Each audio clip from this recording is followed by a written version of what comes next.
Well, today on our filming, we are in Watford.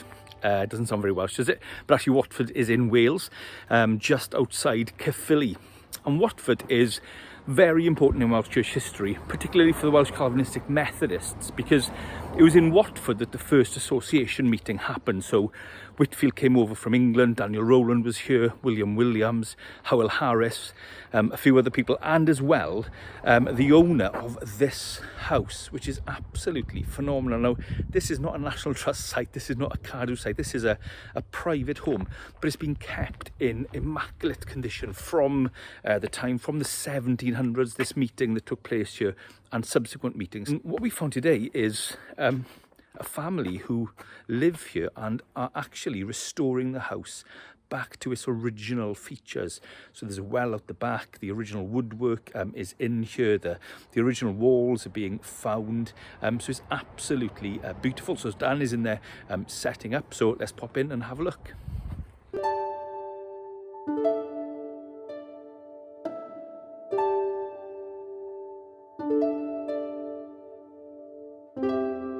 So we've come in, an amazing welcome. A family who own the home, who are restoring it, as I say. So in here, actually, you've got the fireplace and the bookcase. These would all be from the time, probably, when the first meeting happened in here. This probably all would have been in place, which is amazing. Outside you can see the roof, it's kind of original stone slate, absolutely beautiful. So Dan is setting up a shot there.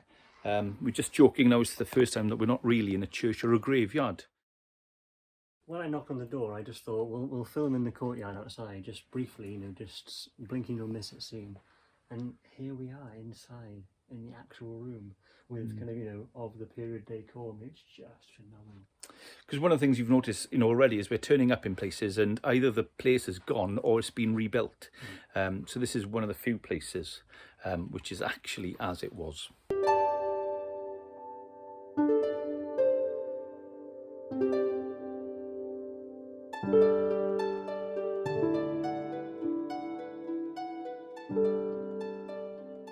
Coming and filming about a series of meetings and organisational meetings might seem strange, but actually it's vitally important. One of the things in researching this documentary and looking into the history of revivals in the church in Wales is the strong realisation of two things. Number one, obviously this is all providence, it's all the sovereignty of God. You can't whip up a revival. Only God can really give those showers of blessing, and if the Lord isn't in it, what's the point? So providence is key. But the second thing is actually organisation is important as well, that within the providence of God you need organisation, and really you need it for two reasons. The first reason is just to promote things, actually for things to grow, for the kind of the going forward. And so sometimes you are meeting people in church history who perhaps aren't effective as they could be because they don't organise well, whereas other people are more effective within the providence of God because of their organisation. So there is a sense in which you need to organise to promote. But the second thing, and really what Watford was all about, the initial meetings, is protection, to protect the gospel. That actually, when there comes a move of God, as Jonathan Edwards had been writing and teaching over in America, actually there can be a lot of fake and there can be a lot of false and there can be a lot of danger, there can be a lot of excess.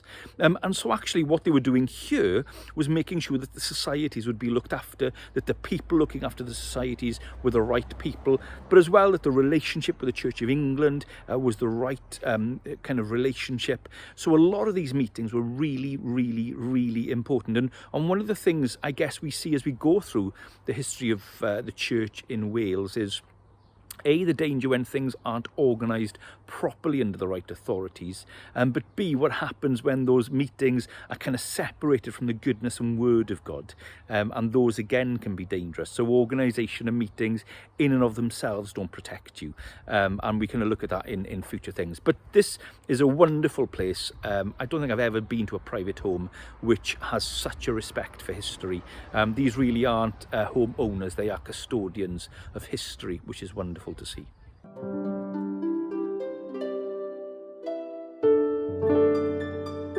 Well, we've come over the Caerphilly mountain, past the Traveller's Rest. We've dropped down to Cardiff and we're now on the banks of the River Taff. I think just behind me there you can see the Millennium Stadium, and we're in basically Sophia Gardens, that area. Dan is just double checking everything, and we're here for a very important reason, which I found out about in this book, Grace, Grit and Gumption by Geraint Fielder, a great kind of inspiration to me. And in Grace, Grit and Gumption we meet Seth Joshua. Now Seth Joshua, a huge part of the forward movement, but also was, as we see, the man who was preaching in Blaenannerch when Evan Roberts came under the blessing. And he used to come down to, we think, this spot around here roughly on the river banks, and he used to pray for whales. And Dan has done some research, and we've spoken to Wyn James, who is a proper historian, and Wyn James is pretty sure it's around here on the Taff, somewhere on this riverbank. Is that true? Yes. It's not the easiest place to film and find somewhere decent to shoot. So over the best we could find, there's a nice little kind of pebble beach down there, which would be ideal, but there's people on there. Yeah. So we can't go there.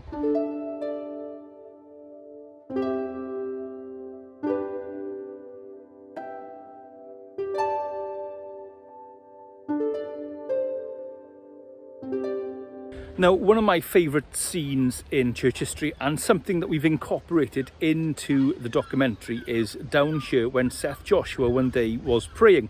Now, it seems that his son was playing truant from school, I think, and was walking past and came across his father, and he relays the experience, and let me read it. There's an extract from it in Grace, Grit and Gumption, and I love this. This is what his son says. As he came near, I was frightened as I heard he was crying. Something I thought my dad would never do. Remember, Seth Joshua was a tough old man, but here he was crying. And so he went by his way saying, "Please God, give me whales," and kept saying this as long as I could hear him. Give me whales. It's a wonderful insight into Seth Joshua. It's just like a year before the 1904 revival comes. He's already seen many blessings, but he's desperate for whales. And one of the things I love in this documentary is coming across the amount of times prayer precedes revival.